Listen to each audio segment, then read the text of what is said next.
Assalamualaikum Pak Agung. Waalaikumsalam. Silakan duduk Bu. Ajar dari mana saja Bu berarti? Dari kelas 10 ada sama kelas 12 Pak. Baik, benar ya. Jadi pada kesempatan kali ini kita akan melakukan observasi untuk supervisi klinis. Ya, jadi tujuannya adalah mengembangkan kompetensi guru dalam mendesain pembelajaran. Jadi kompetensi guru dalam pengelolaan pembelajaran. Dalam supervisi klinis itu nanti ada siklusnya yang pertama adalah observasi, ya.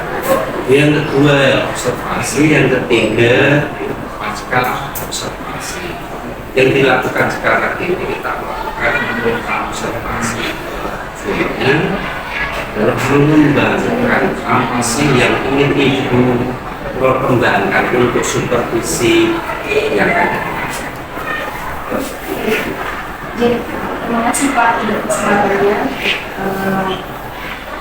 Kebetulan saya di pembelajaran 10 kelas 10 merdeka ya Pak ya, di 10 lima rencananya.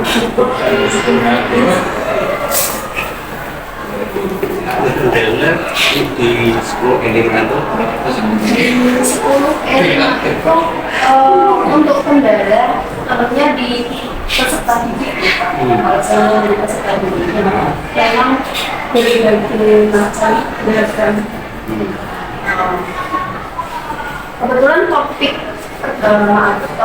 pertama dari kompetensi pertama dari APP yang dibahas itu kan semester ini di awal ini kaitannya dengan Islam. Kemarin kan kita anak-anak sudah belajar sampai ada fungsi. Ternyata ketika masuk ke fungsi, menggambar fungsi, menggambar grafik, itu ada beberapa anak yang masih kebingungan ketika diminta atau saya minta melakukan dengan fungsi. Menentukan fungsi, jadi fungsi berarti di sini kan di fungsi eksponen, yang mencari menghitung, mengaplikasikan grammar itu masih ada beberapa siswa yang perlu diberi pengalaman dengan konsep perangkatan, konsep pervarian grammar. konsep itu mematahkan konsep perangkatan. Apa sih rencana guru nanti yang akan strategi guru yang ingin diterapkan di kelas 10 ini?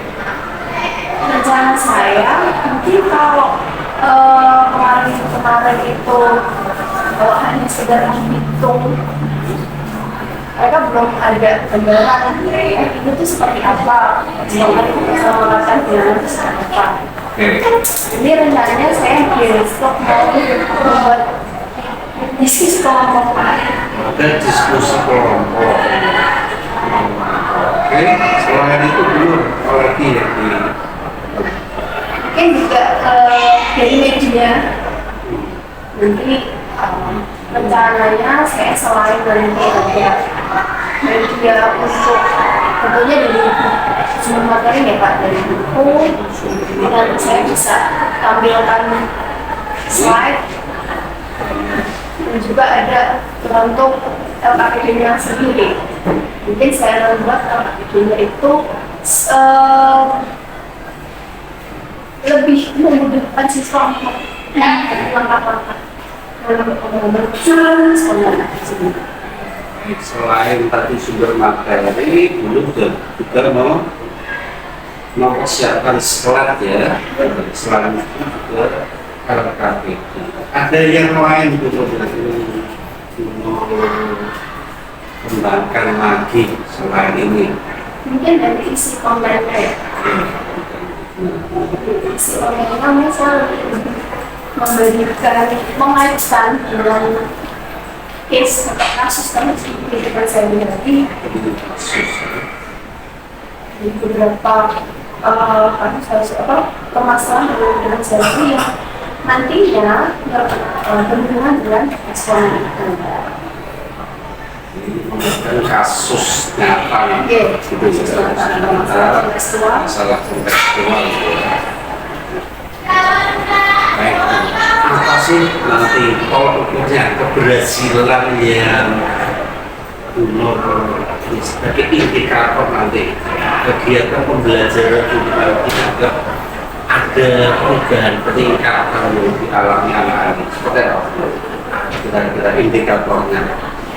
Indikatornya kalau pastinya dilihat dari prosesnya dulu ya, proses diskusinya apakah berjalan atau enggak, kemudian dari keaktifan siswanya apakah bisa membuat tadi meningkatkan rasa ingin tahu mereka, meningkatkan semangat minat belajar mereka dalam sekolah.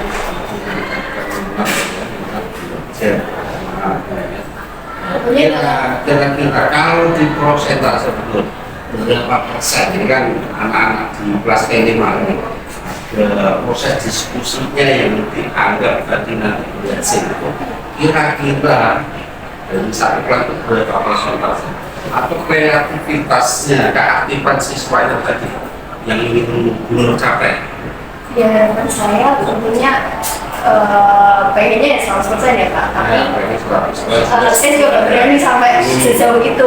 Paling yang sekitar 60 sampai 70%. Oke, 60 sampai 70% anak aktif berdiskusi. Selain tadi ini kan nanti eksponen ya, eksponen.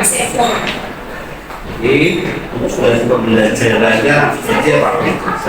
Tujuan pembelajaran di sini siswa terampil dalam menyelesaikan permasalahan kontekstual yang berkaitan dengan fungsi eksternal. Terampil dalam menyelesaikan permasalahan kehidupan sehari-hari ya, yang kontekstual. Baik dulu, jadi rencananya kapan ini mau dilaksanakan? Kalau tidak ada perubahan jadwal besok Pak. Kalau misalkan kok ada Besok itu ada apa Bu? Besok Jumat tanggal besok ini 15 ya. 15 jam ke berapa ini? 15 September jam 4. Di kelas 10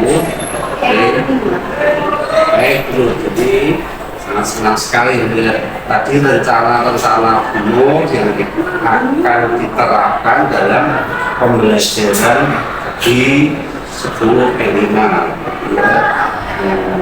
Saya rangkum tadi bahwa tujuan pembelajarannya adalah siswa dapat menerapkan ya eksponen ini dalam permasalahan konteks.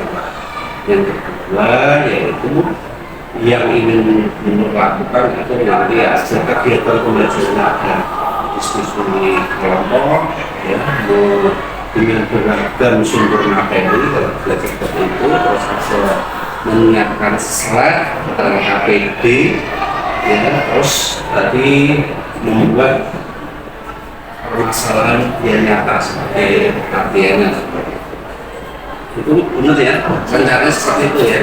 Oke, baik dulu nanti kita ketemu lagi di kelas 10 E5 besok pagi.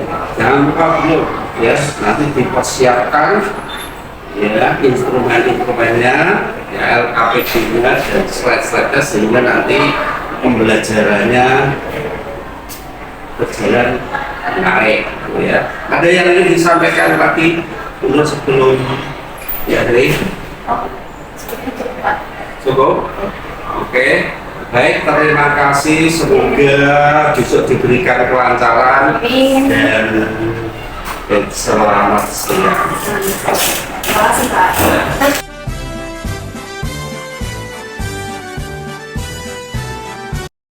Assalamualaikum warahmatullahi wabarakatuh.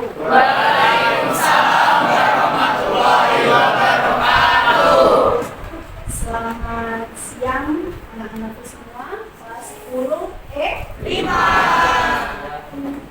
Siang Bu. Masih semangat ya meskipun siang panas-panas?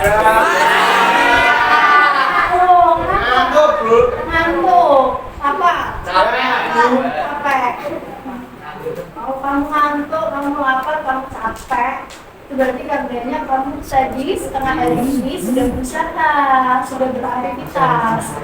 Kalau kamu cuma tidur, pasti nggak akan ngerasain ngantuk sebelumnya. Kalau kamu biasa aja nggak capek, berarti sebelumnya nggak ngapa-ngapain. Ya, syukur dikasih ngantuk, dikasih capek sama Allah. Oke, ya. Di siang hari ini kita akan belajar tentang aplikasi fungsi eksponen kaitannya dengan pertumbuhan dan pertumbuhan. Tadi ya, aku tanyakan kamu, tadi kan ada yang ngantuk, capek, saya ngantuk. Nah, ibu pengen tahu perasaannya. Senang nggak? Aku sedih ya? Biasa aja. Coba yang udah join di kelas poin bisa di kasih feedbacknya. Pengen lihat yang apa atau sedih. Aduh, kemarin kan udah dicoba. Tinggal diklik aja di situ.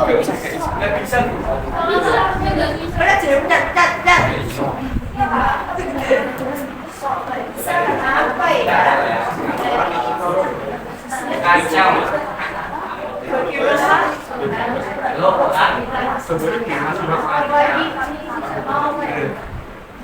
Ya, Bapak. Tadi ibu tanya, kamu tadi senang kan hari ini? Ya. Bahagia doang. Kalau ibu gimana perasaannya, Bu? Benar. Ya. Bahagia. Ibu tiap hari bahagia. Karena kalau kita apapun yang kita hadapi sekarang saat ini, mau itu lagi senang, mau itu lagi, itu kan perasaan yang harus kita terima. Kalau lagi senang ya senang, kalau ini kok ibu bahagia, itu gembira. Kalau pas lagi sedih ya nggak apa-apa, namanya manusia kan ada kalanya senang, ada kalanya sedih. Namun tinggal bagaimana bisa menerima. Artinya kita harus tahu bahwa keadaan kita tuh nggak selalu baik-baik saja. Ada kalanya kita senang, ada kalanya kita sedih. Dan itu wajar sebagai manusia, nggak apa-apa, diterima aja. Yang penting nggak sedihnya berlarut-larut, senangnya juga jangan terlalu-larut. Ini apa?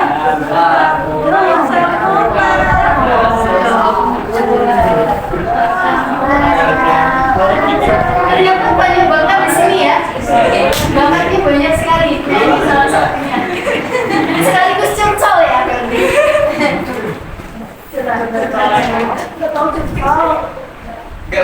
Bagaimana kondisi fisikmu saat ini? Tadi ada yang Saya sakit dulu. kamu sakit apa? Sakit kaki ya bisa tuh. Nggak tahu. Loh, Nyeri. nyeri. Jangan-jangan. Nah, kalau biasanya sakit nyeri itu ada kaitannya dengan KPA bisa pola makannya yang perlu dijaga. Diputusin aja. Diputusin bot. Juga banyak yang artinya karena pola makan yang keliru ya. Jadi berakibat pada kondisi kesehatannya. Jangan banyak makan gorengan, banyak makan yang berkolesterol tinggi. Yang biar tetap sehat terus. Bukan tadi sehat ya. Apapun kondisinya saat ini yang sudah kamu hadapi, mau itu senang, mau itu sedih, mau itu sehat, mau itu sakit, tetap harus bersyukur, tetap harus tersenyum, ya, semangat. Karena kalau kita meratapi kesedihan kita, meratapi sakitnya kita, kira-kira bakalan tambah sehat atau malah sebaliknya? Tambah susah. Terus disyukuri, oh lagi sakit ya udah, berarti memang Tuhan lagi uji kita, ya. Bapak kalau lagi sakit, lagi apapun masih dihadapi, tetap harus selalu senyum, semangat, ya. Bisa meraih inti-intinya, cita-citanya. Sekarang yuk kita mulai belajar tentang eksponen.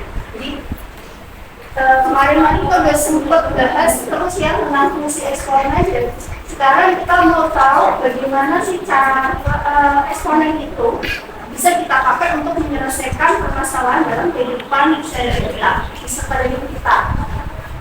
Oh, fungsi eksponen itu ternyata bisa ya nanti kita pakai untuk menyelesaikan kasus-kasus atau permasalahan yang terjadi di sekitaran kita. Contohnya berkaitan dengan prinsip apa? Peluruhan, kenaikan suatu data ataupun benda tertentu. Sebelum ke sana, itu pengen tes dulu nih ke pemahaman kalian berdasarkan konsep dari eksponen yang sudah kita bahas sebelumnya. Grafik fungsi eksponen, apakah memotong sumbu Y? Tidak. Kalau koma satu? Iya. Kalau sumbu Y tidak 0,1. Fungsi eksponen itu bentuknya jadi sampai dengan X ya. Next. Apakah fungsi A pangkat X cenderung naik? Itu ketika apa?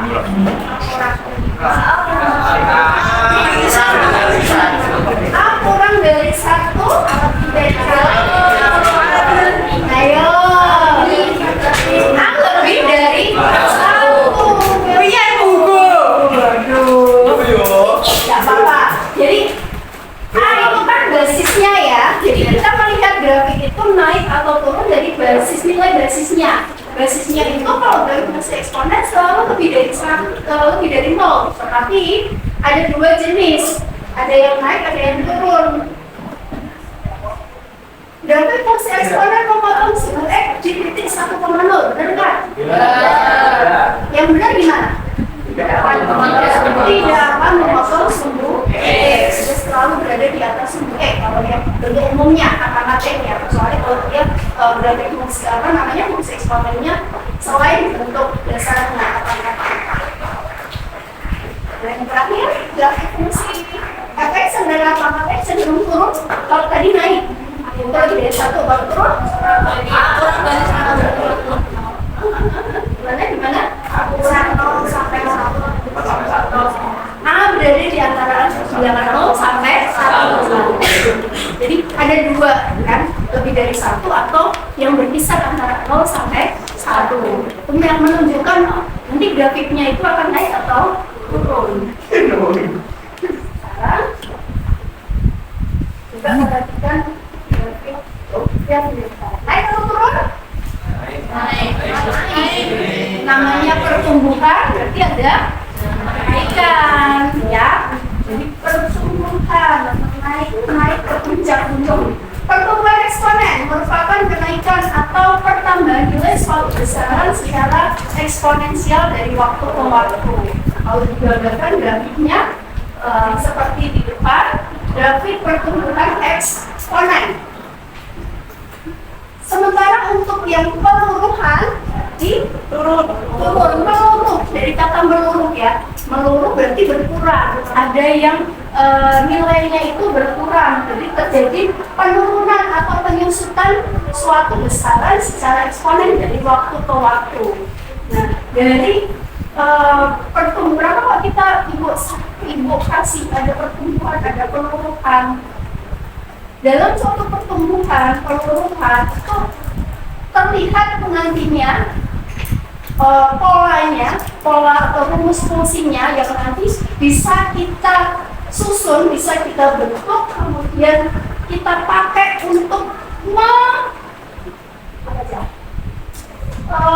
untuk mengetahui, memprediksi nanti di periode waktu tertentu nilainya akan bagaimana ya.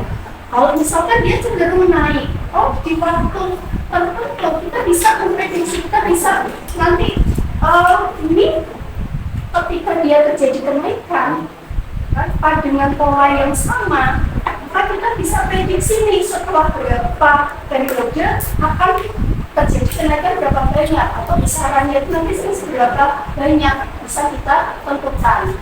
Contohnya kayak pertumbuhan dari virus. Kemarin kan kita sempat mengalami badai apa ya? Pandemi ya, pandemi virus corona. Kalian bisa bayangkan pertumbuhan virus itu kan cepat banget ya. Itu bisa dari data-data yang ada, bisa kita kumpulkan, kemudian kita lihat polanya seperti apa kenaikannya, nanti akan bisa dibentuk sebuah fungsi. Kalau dia fungsinya polanya itu membentuk sebuah fungsi eksponen, maka kita bisa prediksi nih, oh ini virus akan berkembang pesat atau menurun, atau mungkin kan dia juga pasti kalau lama-kelamaan kan juga dia akan meregresi terus ya. Kan kita bisa prediksi ini nanti penyebarannya sejauh mana, seberapa besar. Para ilmuwan ataupun praktisi-praktisi tentunya ketika terjadi pandemi kemarin mereka juga bekerja keras untuk ini, untuk mencari formula yang benar, rumus yang sesuai dengan pertumbuhannya ini kayak gimana. Ada yang pengen jadi ilmuwan nggak? Tidak ada. Pengennya jadi apa nih?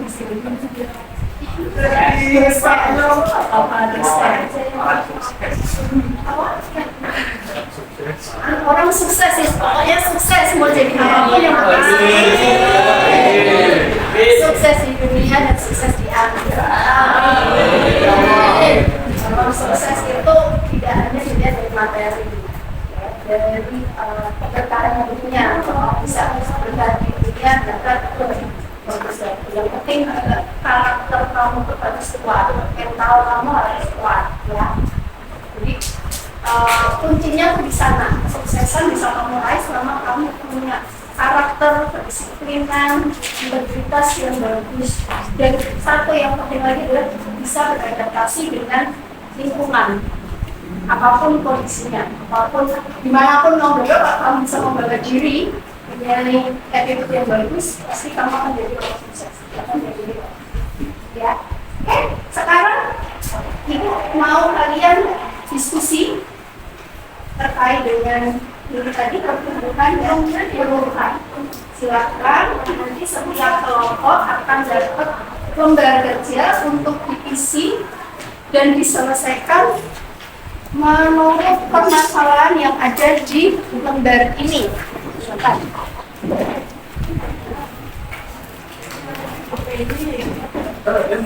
Tuh, lama-lama ya. 15 menit cukup?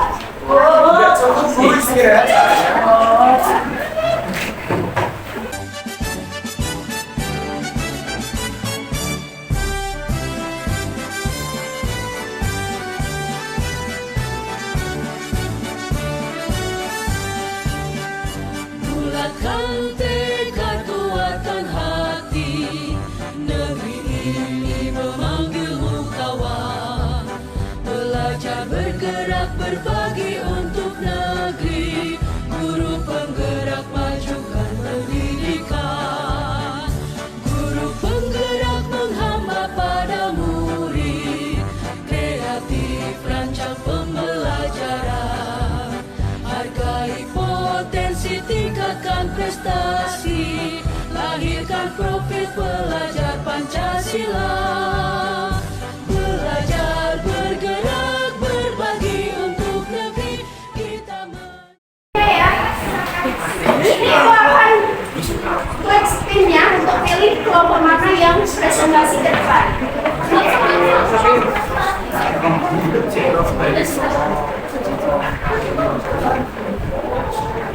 Siap-siap kelompok yang terpilih kelompok 1.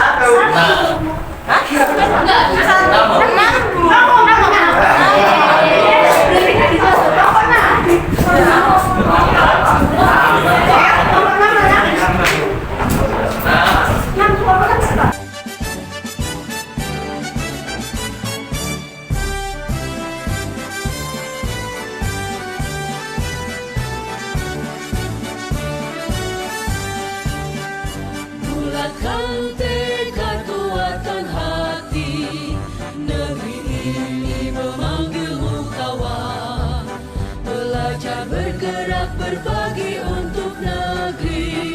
Guru penggerak majukan pendidikan. Guru penggerak menghamba pada murid. Kreatif rancang pembelajaran. Hargai potensi, tingkatkan prestasi. Lahirkan profil pelajar Pancasila. Belajar bergerak berbagi untuk negeri. Kita menjalin kolaborasi. Belajar bergerak berbagi untuk negeri. Demi bakti pada Ibu Pertiwi.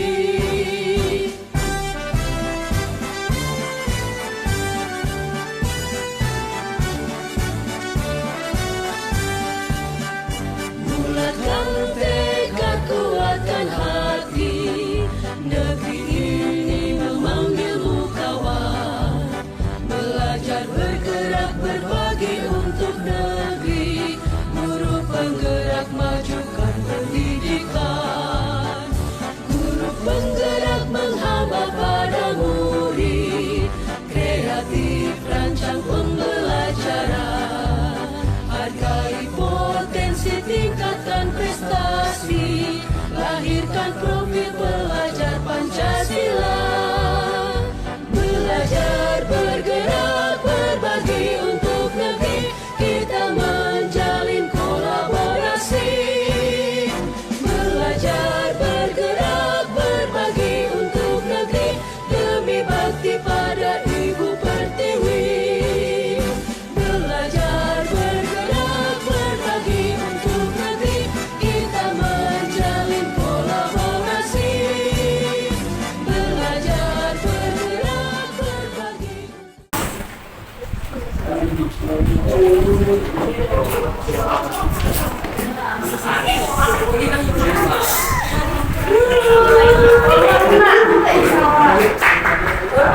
Langsung aja. Assalamualaikum warahmatullahi wabarakatuh. Perkenalkan, kami dari kelompok 5 yang beranggotakan saya Anindya Salwazara absen 5. Saya Kisah Oya Salsabila absen 15. Saya Aditya Purnama Samuka, absen 12. Saya Muhammad Rio Ramadan, absen 28. Saya Bayar Prasetya, absen 8. Saya Fian Nursaada absen 25. Kali ini kami akan menjelaskan tentang pola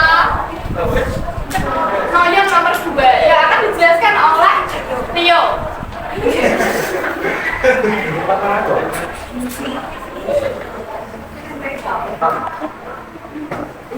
Baik, pola 2 yaitu MN adalah yang akan kita cari adalah NGY, yaitu berapa pada tahun 2024. Jangan diketahui pada tahun 2019 jumlah penduduk di suatu kota sebanyak 600.000 jiwa.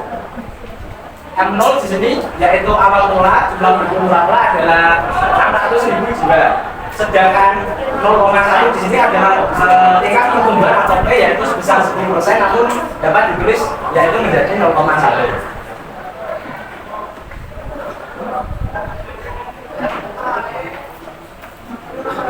Nah, kita mulai masukkan angkanya yaitu dari M0 yaitu mula-mula sebesar 600.000 jiwa, kemudian dikali 1 ditambah persentase kenaikannya atau pertumbuhan pangan 4 dan mendapatkan hasil 900.000 jiwa pada tahun 2024.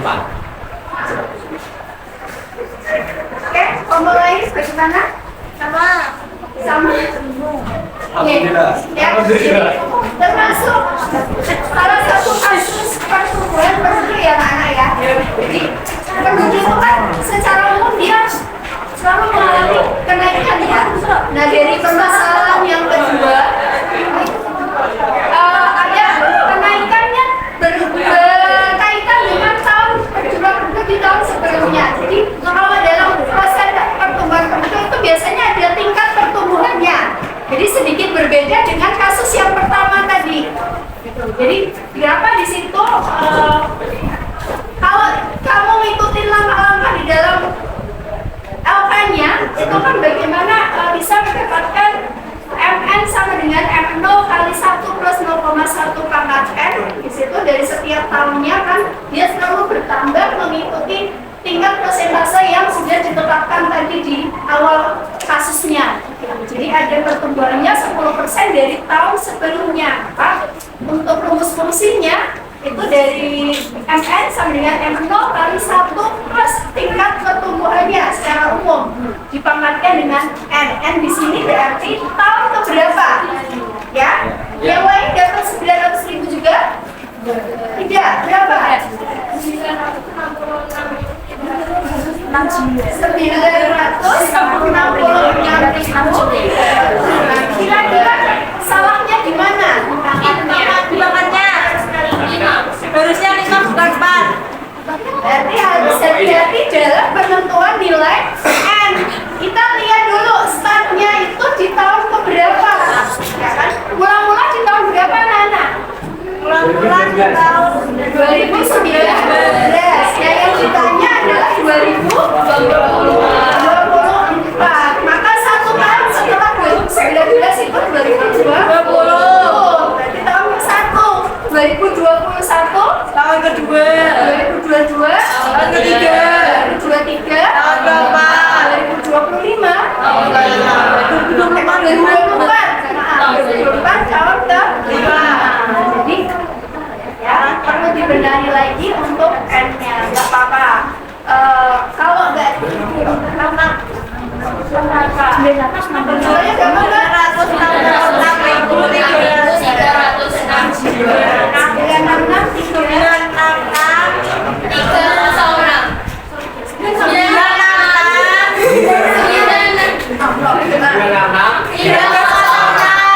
96.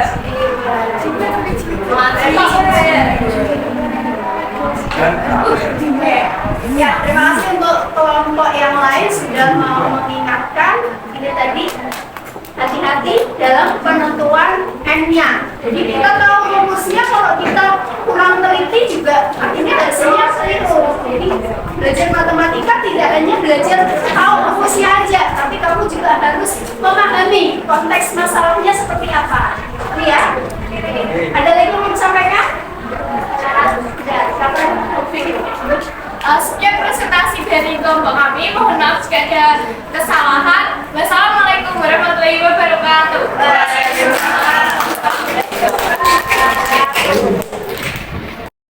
Dua kelompok sudah maju untuk mempresentasikan hasil diskusinya terkait dengan penerapan fungsi eksponen dalam penyelesaian kasus-kasus atau permasalahan dalam kehidupan sehari-hari kita. Salah satunya tadi yang berkaitan dengan pertumbuhan bakteri dan juga pertumbuhan penduduk. Dan yang kasus yang ketiga terkait dengan penurunan, ya, penurunan. Kita bisa simpulkan bahwa untuk kasus-kasus pertumbuhan eksponen itu dapat dinyatakan dengan rumus MN sama dengan N0 kali 1 plus A pangkat N. Nah sebaliknya, kalau yang penurunan itu dengan rumus M0 kali 1 min A pangkat N. Kalian bisa lihat perbedaannya ya. Oh, kalau pertumbuhan berarti di sana ada penambahan, maka prosentasenya ditambah. Kalau penurunan, maka maka nilainya berkurang. 1 min. Rumusannya kan hampir mirip, tapi beda konteks. Kalau di situ yang kita bukan tingkat pertumbuhan atau penurunan seperti kasus yang pertama, maka kita lihat sesuai polanya. Pertumbuhannya berapa kalinya. Oke? Nah dari pembelajaran kita hari ini tadi yang bisa kita tarik kesimpulan kurang lebih adalah rumus fungsi untuk penentuan pertumbuhan dan penurunan. Ibu harap apa yang kita pelajari hari ini bermanfaat buat kalian ke depannya. Kalian jadi tahu, oh ternyata penerapannya itu nggak cuma sekedar kita ketika di sekolah aja hitung nilai fungsi aja, tapi di kehidupan sehari yang lebih luas itu ada. Kalau kita mau tahu, mau cari, oh ternyata memang kepake, memang ada kaitannya dengan kehidupan sehari.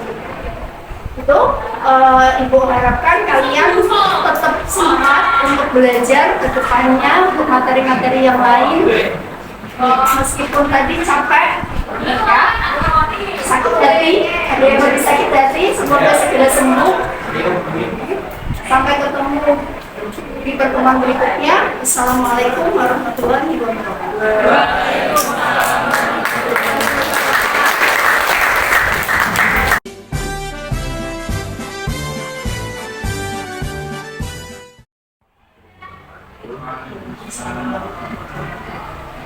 Saya itu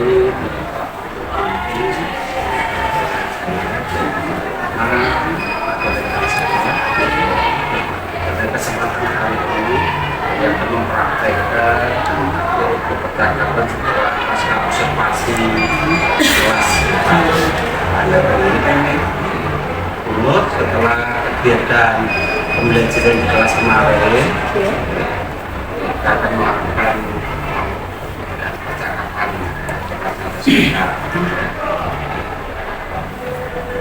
Jadi pembelajaran yang Bunut lakukan kemarin apa yang sudah apa dari sudah pengembangan direncanakan. Anak-anak sudah mulai bisa menentukan definisi dari eksponen. Karena sebelumnya kan memang agak kesulitan ya. Kemudian juga mereka mulai bisa menerapkan konsep dari fungsi eksponen itu dalam penyelesaian masalah pengasuhan yang berkaitan dengan fungsi eksponen. Selain itu, keaktifan siswa jadi bertambah. Kalau sebelumnya mungkin karena masih konvensional, jadi kalau pembelajarannya ya, mereka mendengarkan penjelasan dari saya, kemudian praktek. Kemarin kan saya lakukan diskusi nih Pak. Jadi ada diskusi setiap kelompok, di satu kelas ada 6 kelompok, masing-masing dari kelompok mempresentasikan hasil diskusinya mereka dari permasalahan yang saya berikan kepada anak. Aktifannya ada kenaikan. baik. Jadi pada kesempatan kemarin seperti itu area yang digunakan adalah pada kemampuan mengaktifkan siswa ya dalam kegiatan pembelajaran dan nanti targetnya kira-kira adalah 60 sampai 70% aktif dari hasil pengamatan saya ini dulu sudah melakukan strategi yang sudah direncanakan yaitu melakukan diskusi kelompok ya seluruh pembelajaran yang berdiferensiasi KPT dari pengamatan saya itu tadi yang kemarin dilakukan jadi dulu sudah melakukan pembelajaran ya dengan mengkondisikan anak-anak melalui diskusi kelompok kemudian bimbingan sudah saat itu dalam catatan saya yang kedua adalah juga menyiapkan sumber belajar yang tidak elektronik dengan ke video dan bacaan belajar selain itu juga dulu sudah membuat materi dalam bentuk PPT ya, slide LCD ditaruhkan di LCD yang dapat menguatkan pemahaman siswa. KPD ini memang juga saya sudah bentuknya sudah sesuai permasalahan kontekstual itu pertumbuhan penduduk ya, ya. Dan dari segi keaktifan siswa ya tadi ya, sudah 80 sampai 90% dulu sudah siswanya telah aktif mengikuti pembelajaran yang sudah direncanakan. Nah, selain itu Pak catatannya dulu sudah melakukan pengembangan di PSE-nya melalui kesadaran sosialnya ada mendoakan PK-nya yang sudah sakit saat itu dan mengembangkan juga kesadaran diri menanyakan perasaannya saat pembelajaran itu dimulai itu juga kemarin pakai interaksi juga. Itu yang catatan yang saya dapatkan pada saat observasi. Untuk selanjutnya Bun, adakah yang ingin dikembangkan ya, setelah kegiatan ini, adakah yang Bun rasakan masih perlu dikembangkan lagi atau ditingkatkan lagi? Mungkin dari sisi kalau tadi pengaplikasian ya Pak, dari aku lebih fokus ke meningkatkan keaplikasian. Jadi di sini mungkin lebih banyak berarti kemampuan siswa dalam pemahaman materi secara mendalam. Ya, permasalahan yang berkaitan dengan tulis eksponen itu kan luas. Jadi mungkin lebih ada variasi soal atau mungkin bisa variasi soal, variasi permasalahan mungkin tingkatnya lebih akan saya tingkatkan yang di Kongres lagi itu seperti yang anak juga pemahamannya nggak cuma sekedar konsep dasar aja, konsep secara besar itu lebih dari itu. Di permasalahan di program ini seperti itu ya. Baik Bu, terima kasih, semoga kita lakukan itu bermanfaat untuk kita dan dunia. Terima kasih sukses selalu, terima kasih malu dari Bu. Terima kasih. Nanti siap nih. Terima kasih. Assalamualaikum. Waalaikumsalam warahmatullahi wabarakatuh. Semangat ya.